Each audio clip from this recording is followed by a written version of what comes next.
Oh, sorry for all this movement. I gotta be whispering right now. But welcome back. I forgot to do a few videos the other days because I was doing some interviews and I was like preparing for them. So I forgot to make some videos and I was like, raiding in my game. But we're gonna watch this unexplained the mystic powers of meditation. This type of shit that I love watching, you know, like the mystical shit that you can't really explain. Like, like if you guys think about it, when it's like unexplained or not explainable by science, we say it's like spiritual or mystical or whatever. It's just like another word for science. And uh, in science, there are a lot of things that are testable that anyone can test, anyone can do. But to a certain point, science gets to a certain point where only certain people and certain entities or government bodies, which would just be entities, are able to test these things and see if like these are correct or whatever, have the explanation, and then they put out a piece of literature, piece of what they would call publication, scientific findings, and we have to trust that what they're saying is correct. And that goes both ways to religion, where there are some testable things like meditation and controlling your breathing, and all this can help you calm yourself down. Like there are small things in religion that can actually benefit you from just in your day-to-day life, right? But then there's like the bigger aspects of religion that you just cannot test, that only shamans, instead of a scientist, can test. And they write it down and they get revelations and they put it down in scripture instead of publications. So it's just wording and the public level of trust for those people submitting these findings. But as of right now, our world used to lean in the more spiritual side, and now it's leaning towards the scientific side. So it's, and being born in this generation, in this time, we I understand science more clearly than religion, organized religion. So seeing uh the other side, the spiritual side, is, I think it was I watched a video on it. He People back before the Great Flood, in according to the Bible. What is going on? Let me pause this. Yeah, I don't know why this got so sensitive. That first part must have been hella loud. Yeah, I don't know if I continued what I was talking about, but before the Great Flood, they lived for like 3,000 years old, right? Like 2,000, 1,000, 2,000 years old or some shit like that. And then slowly they declined. And then after the Great Flood, people steeply declined, and it went from like the thousands to 500, like immediately. And then from 500 it went to the 400, 300, 200. And now we're only living, before science, we were only living up to maybe 50 years old, 55 if you're like pretty wealthy. But then in the Hindu religion, they have these cycles where I don't really remember the words that well. I gotta sneeze. Oh my god, excuse me. Um, they have like, they're like madhavas or something, and each like different planes of existence, you would live for an exponentially longer time. So like 30 of our years could be 1 second in the second plane, and then 1 second in that plane can be a millisecond in the next plane, and then one of the main god, like every breath he takes, every time he inhales and every time he exhales, it's like 500 million or some shit years for us. So like his lifespan is exponentially greater, right? And he's like in the highest plane of existence in the Hindu religion. And this goes back to what they were saying, like how these people, these shamans and whatnots, and monks would live up to like 300 years, but in the Hindu religion, they were really just living for uh, a lifespan, like their equivalent of a lifespan for their plane of existence that they've attained. And it's weird because it really coincides with like all these religions. They have a lot of nuances to them, and they're all different in their own way, but they also have a lot of similarities that just like it's way too close, you know, like it all sounds like it stems from one teaching that seven different people decided to interpret their own way. And that's what's really funny about science and religion, is that you can have one teacher, but then each teacher branches out, or each teacher teaches their student, each student branches out to make their own interpretation of their teacher's, teachings. And you can go from Aristotle, and you can go down to like the people that really fucked with Aristotle and really tried to change his teachings or like make it their own. And then from them, you can keep going and going until you get to Freud, and keep going and keep going until you get to someone more modern.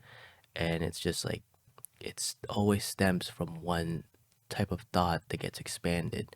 And it's the same exact thing with religion. It sounds like religion used to be one train of thought, which just expanded. So that's why its origins all sound somewhat similar. And then where it changes is the nuances in their wordings and the different languages is interpretations of those wordings.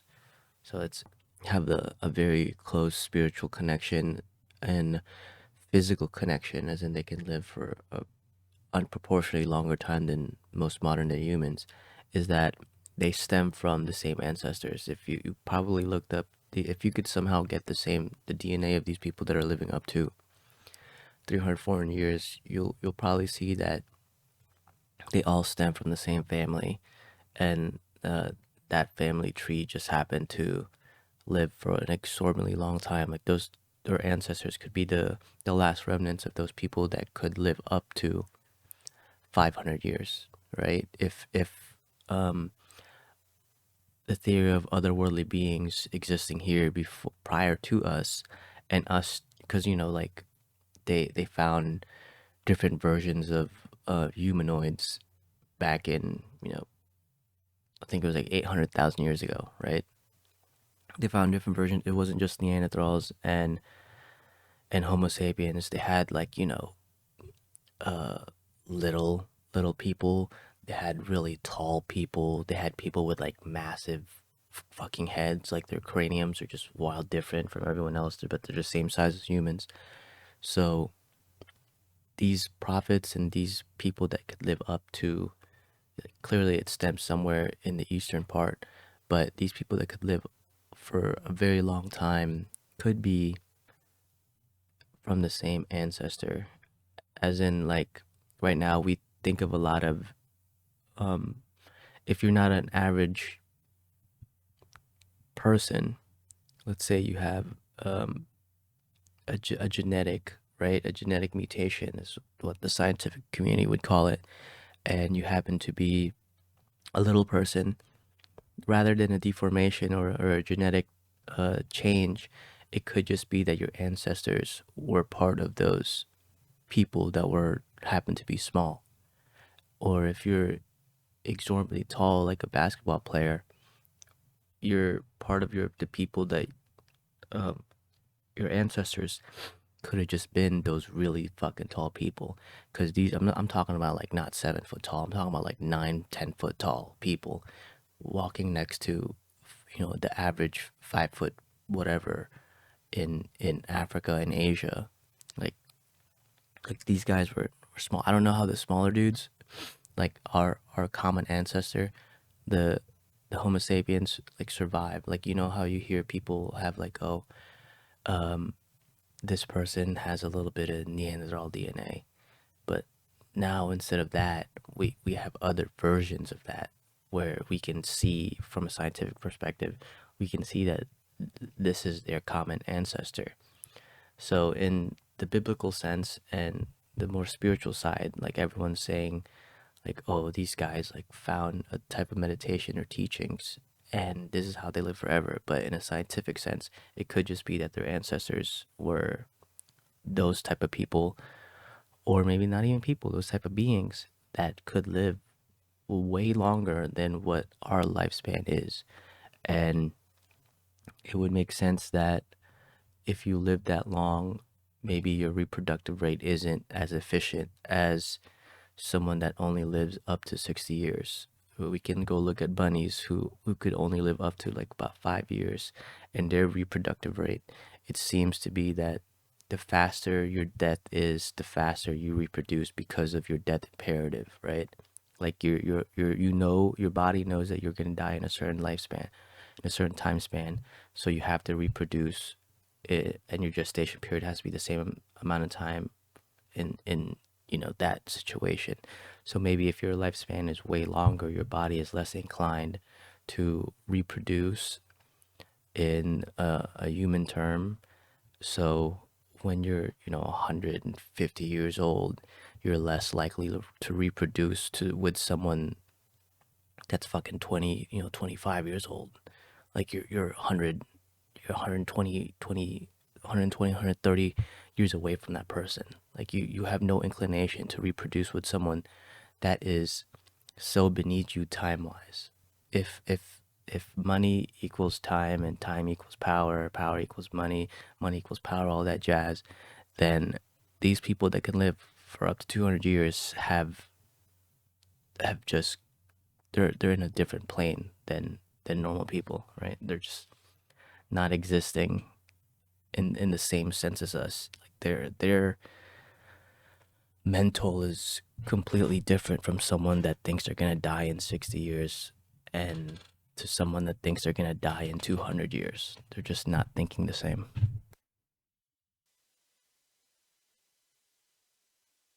Dang, thanks, William Shatner.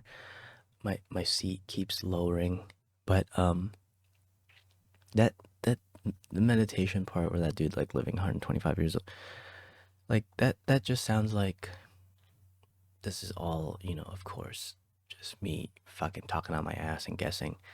But what if when you're controlling your breathing, slowing down your heart rate, and really controlling the flow of your body and having like a more introspective understanding of how your body works, like maybe that's a way to slow down replication, like your cells replicate and change over time over and over again, and because it's being damaged by oxygen, right? And because oxygen, like as much as we breathe it, it's what's destroying our cell.